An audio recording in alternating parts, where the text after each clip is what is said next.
What's up, madlang Dabarkads? Andito po ako ngayon para ituro sa inyo ang tamang paggamit ng master. Alam naman po natin na ang master ay sikreto ng mga gwapo.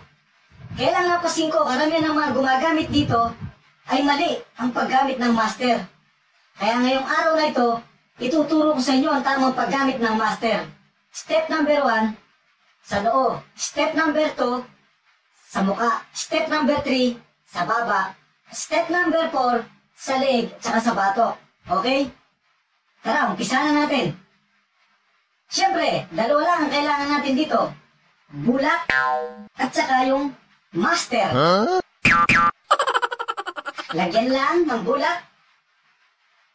Ayan, tapos kaskas.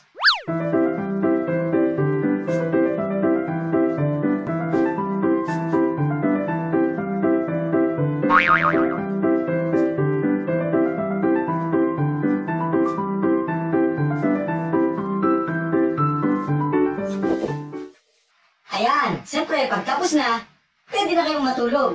At siyempre, huwag niyong kakalimutan yung master. Itago niyo bukas, pwede pang ulamin, pang-almusal. Okay? Isa na naman pong tip ang naituro ko sa inyo ngayong araw na ito.